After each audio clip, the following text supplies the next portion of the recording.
আসসালামু আলাইকুম। বিশ্বকাপ উন্মাদনা শুরু আর সেই বিশ্বকাপের দ্বিতীয় ম্যাচে মুখোমুখি হবে এশিয়ার অন্যতম সেরা শক্তিশালী দল সাউথ কোরিয়া। তার প্রতিপক্ষ হচ্ছে চেকিয়া বা চেক প্রজাতন্ত্র।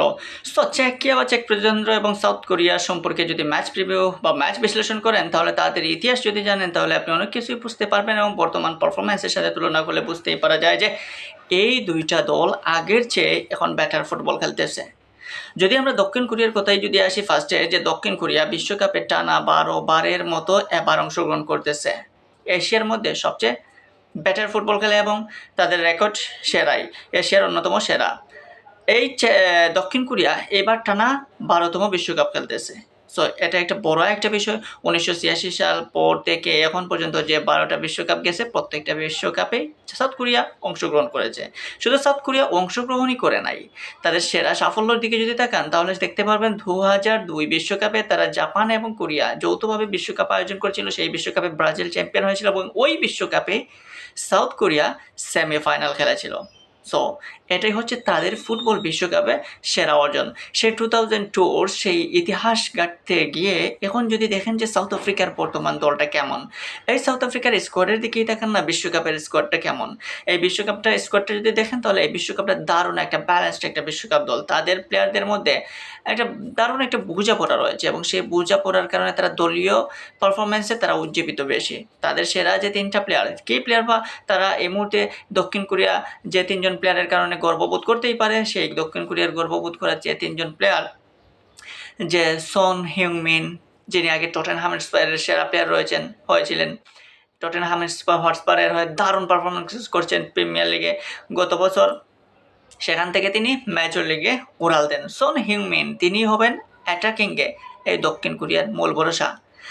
আর 2জন প্লেয়ারের কথা যদি আসে, তাহলে ঘুরে ফিরে পিএসজির মধ্যভাগের কান্ডারি মধ্যমণি থেকে এখন দক্ষিণ কোরিয়ার মধ্যমণি হয়ে ওঠা লি জে, ইনি হচ্ছেন দক্ষিণ কোরিয়ার মিডফিল্ডের অন্যতম ভরসা। পিএসজির হয়ে তিনি দারুণ খেলে থাকেন। সেই লির সাথে যোগ্য পার্টনার হিসাবে মিডফিল্ডকে কন্ট্রোল করার জন্য রয়েছেন বায়ার্ন মিউনিখের প্লেয়ার কিম।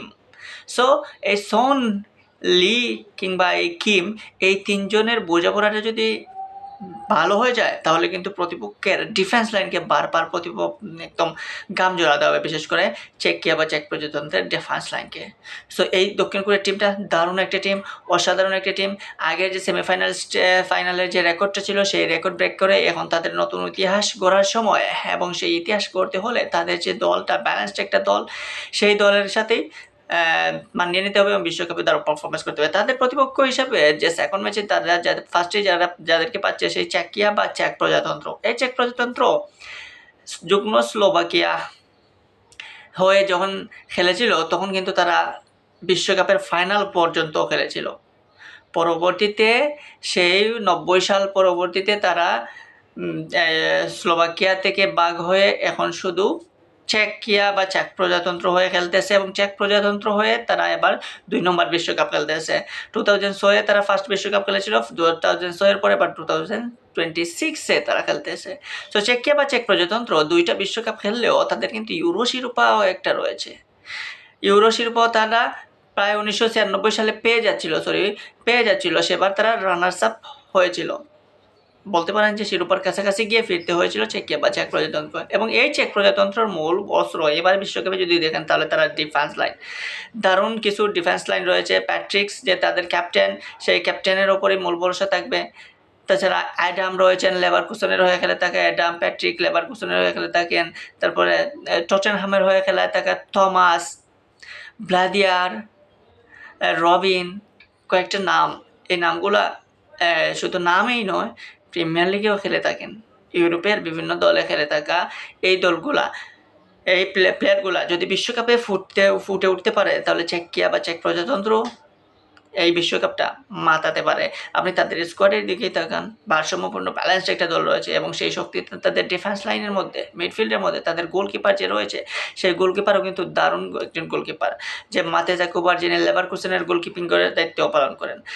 এগুলোর বাইরেও যদি এই চেক প্রজাতন্ত্র এবং দক্ষিণ কোরিয়ার লাস্ট 5টা ম্যাচ দেখেন, তাহলে দেখবেন যে লাস্ট 5 ম্যাচে দক্ষিণ কোরিয়া 3 ম্যাচ জিতলেও 2টা ম্যাচ হেরেছে, এবং সেই 2টা ম্যাচ তারা হেরেছে ইউরোপের অন্যতম শক্তিশালী দল অস্ট্রিয়া এবং আফ্রিকান দল আইভরি কোস্টের কাছে এবং তারা জিতেছে। তারা গানার মতো টিমকে হারিয়েছে, সালভাদর, ত্রিনিদাদ টোবাগোর মতো দলকে 5টা গোল দিয়ে জিতেছে। তো বুঝতেই পারছেন দুইটা দলের ভারসাম্যপূর্ণ একটা ফাইট হবে আমরা আশা করি, এবং দ্বিতীয় ম্যাচটা দারুণ একটা প্রতিদ্বন্দ্বিতাপূর্ণ হবে সেই প্রত্যাশা। সো অপেক্ষায় থাকুন, দেখুন ক্যাপ শেষ পর্যন্ত শেষ হাসিটা হাসে দক্ষিণ কোরিয়া নাকি চেক প্রজাতন্ত্র কিংবা চেকিয়া। তবে এশিয়ান দল হিসেবে চাইব দক্ষিণ কোরিয়া এই ম্যাচটা জিতুক।